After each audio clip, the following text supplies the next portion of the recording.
pola yang keempat yang juga tidak kalah valid ya. Yang keempat yang tidak kalah valid namanya engulfing.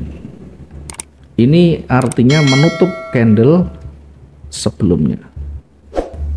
Ya, mungkin kita tidak hafal namanya, tetapi kita melihat secara visual, trennya turun, kemudian bentuk candlenya seperti ini, kemudian berikutnya berubah warna, dan berubah warna itu memakan candle sebelumnya.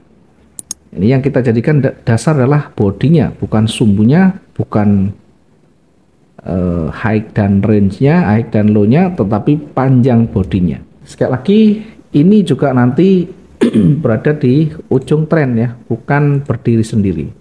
Jadi kalau kita menemukan dalam area yang datar, maka kurang valid ya. Yang paling valid itu saat dia berada di ujung tren atau berada di area support resisten.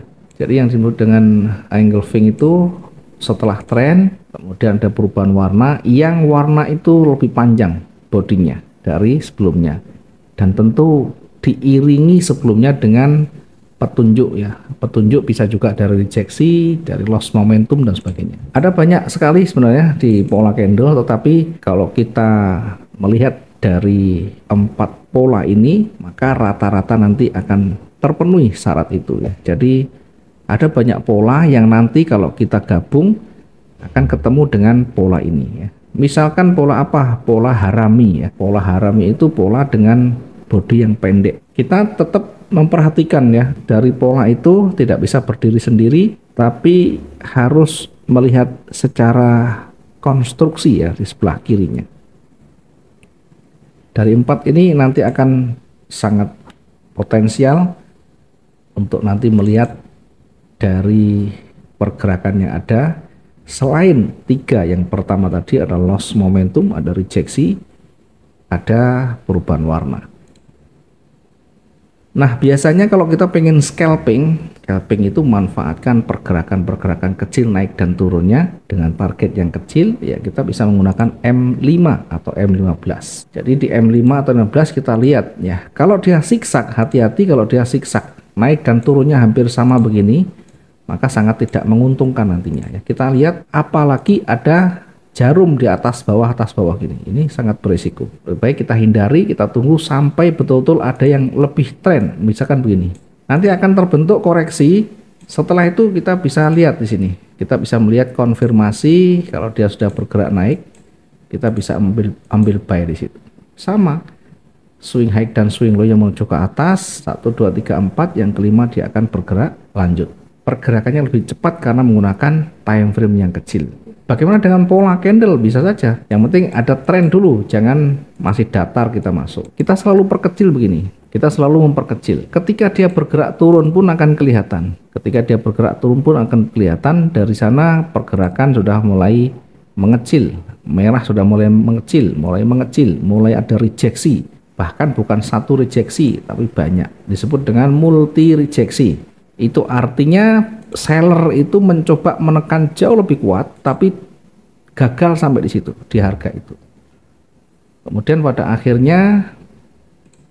akhirnya dikonfirmasi oleh hijau di sini. Ini ada potensi dia akan bergerak naik. Sama dengan ketika dia bergerak naik ya. Saat dia bergerak naik pun kita lihat ada rejeksi, ada loss momentum, ada pengurangan daya, power dari awalnya besar menjadi kecil, menjadi habis, itu berarti kekuatan semakin habis. Setelahnya kita lihat konfirmasinya, oh ada warna merah, merah ini sudah lebih dari setengahnya, kita bisa manfaatkan di situ. Saat dia turun pun perhatikan,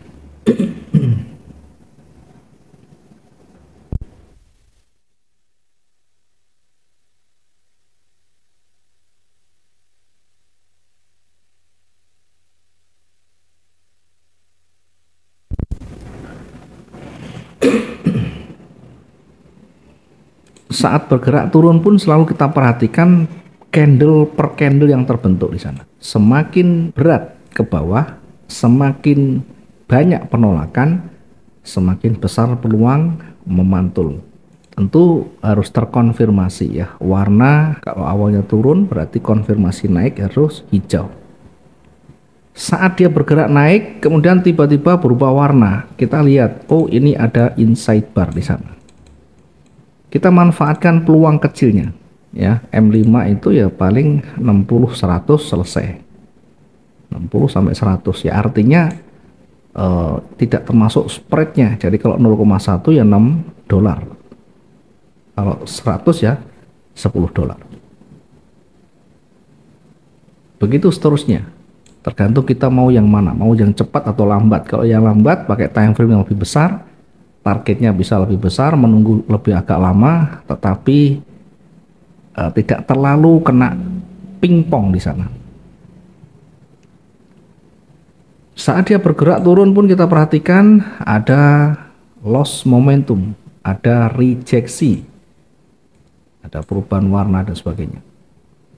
Ini masih zigzag, tidak ada kecenderungan ya. Dari sini mulai ada break level ya. Biasanya kalau sudah mulai break level akan koreksi, berarti 1, 2, 3 break lagi, kemudian 4 koreksi lagi, yang kelima akan kembali turun ya. Tentunya kita harus mempersiapkan ketika kita entry sell, harus sudah betul-betul kita siapkan antisipasi.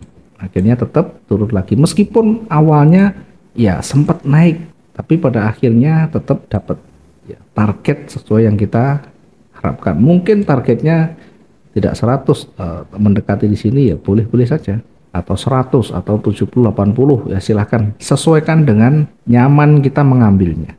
Kalau dengan scalping jangan menggunakan risk dan reward ratio yang double, nanti yang selalu kena adalah SL-nya. Kita bisa menggunakan perbandingan yang sama atau dilebihkan sedikit. Oke, saya contohkan lagi, saya menggunakan M15. Di M15 kita bisa melihat pergerakan ya tidak terlalu cepat juga. Misalnya kita menarik garis dari sini kemudian ke sini, maka ini ada swing high, ini swing low, ini swing low ya. Jadi kalau udah yang di bawah tidak bisa dilewati, arah ke atas, tinggal menunggu ke atas, tinggal menunggu dia break dari resisten di sini. Jadi kalau break akan ketemu begini, sehingga kita sudah bisa mengilustrasikan koreksi, naik break. Nah, tinggal satu koreksi lagi sampai di sini. Setelah itu bakal naik lagi. Jadi kira-kira seperti ini. Ini turun sampai gini kira-kira. Jadi nanti misalnya kita manfaatkan di sini mulai ada koreksi, mulai ada penolakan, boleh kita sell sampai di sini. Kemudian setelah di sini memantul, tidak mampu menembus, kemudian sudah mulai berubah hijau, boleh kita juga ambil buy di sini. Target yang terdekat selalu berada di support resistennya. Oke, ini mungkin yang bisa kita sampaikan.